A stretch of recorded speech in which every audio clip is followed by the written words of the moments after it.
Bonjour. Un deuxième dimanche de l'Avent qui tourne nos regards vers ce personnage merveilleux de Jean-Baptiste. Merveilleux parce que c'est le plus grand des prophètes, de la bouche même de Jésus. C'est celui qui fait la jonction entre l'Ancien et le Nouveau Testament. C'est la page du milieu. Il y a des moines qui ont composé une hymne sur Saint Jean-Baptiste qui commence par Do, Ré, Mi, Fa, Sol, La, Si, Do. Chaque ligne commence par une note de musique. C'était pour signifier que c'est lui qui entonne l'Évangile.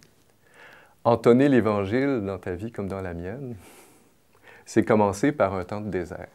Le désert, le lieu de la vérité, le lieu où il n'y a pas d'eau, le lieu où il y a peu de vie, le lieu de l'aridité qui nous accule à l'essentiel. Il n'y a pas de faux fuyant dans le désert, il faut apprendre à y survivre. Et donc, c'est là que Jean-Baptiste vient s'installer, qu'il choisit, lui, de mener sa vie. Probablement pour nous rappeler que c'est dans les déserts de notre monde qu'on est envoyé par Dieu, puis qu'on est appelé à faire exister du nouveau. On est appelé à devenir une source, là où Dieu nous a mis pour faire jaillir de l'eau. Alors, le désert, en ce début de temps de l'Avent, c'est aussi une image des déserts de ton cœur, des soifs les plus profondes qui sont en toi. C'est le lieu de la vérité. Et ta vérité profonde, elle prend sa racine dans le désir le plus profond qui est en toi. Alors, quand on a un désir dans la société d'aujourd'hui, voilà, il faut le satisfaire. On met de la nourriture, on met du bruit, on met quelque... Hein, c'est comme si il faut éteindre tout ça. Or, Jean-Baptiste nous dit, non, c'est le lieu du désir. Le désir va devenir le trône de l'amour. Le désir va devenir le chemin par lequel le don de Dieu va pouvoir venir en toi d'une manière unique, d'une manière nouvelle. Il y avait un chanteur d'un groupe qui s'appelle Mes Aïeux, qui parlait un jour comment il avait pris conscience de la soif qui était en lui, du manque qui était en lui. Alors, il disait prendre son vide et puis le prendre dans ses mains, puis oser le regarder. Il y a quelque chose de ça dans le temps de l'Avent.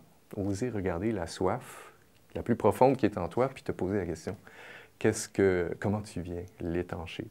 Est-ce que tu l'ouvres à Dieu? Est-ce que tu oses avancer dans ce lieu du désert pour laisser Dieu rejoindre la vérité, ta vérité la plus profonde? Il ne faut pas en avoir peur. On n'est pas juste à la suite d'une idée, on n'est pas le fruit d'une campagne de publicité ou de slogan, on n'est pas embrigadé dans une espèce de schéma abstrait. C'est dans le concret, dans la vérité de ta vie que Dieu veut venir te rejoindre et te faire signe. Alors, Jean-Baptiste, il a fait le choix d'y habiter. Alors ça, c'est ta vocation d'homme et de femme. Et c'est de là, dans ces déserts, qu'il proclame une parole de vie, une parole de libération. Et étonnamment, ça va sortir des carrefours, des villes environnantes, et pour venir se mettre à l'écoute du message de Jean-Baptiste. Alors voici qu'il vient derrière moi. Je ne suis pas digne de défaire la courroie de ses pieds. Moi, je vous baptise dans l'eau, qui est comme un signe extérieur du baptême en vérité que Dieu va venir réaliser. Jean-Baptiste, on disait que c'est la voix qui préparait la parole. La voix, c'est le son qui proclame, le son qui porte la parole, mais celui qui agit, hein, c'est le Verbe qui passe par nos moyens humains, tels qu'ils sont, avec nos grâces et nos pauvretés, et en même temps qui, par elle, vient réaliser une œuvre d'amour, une œuvre de vie, de résurrection, de guérison qui nous dépasse infiniment. Alors, allez au désert.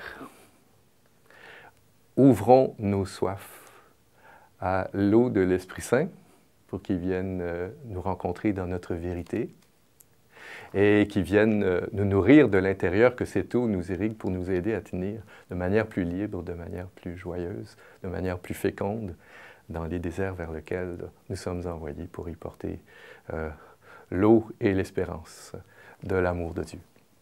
Bon dimanche et bonne semaine à tous.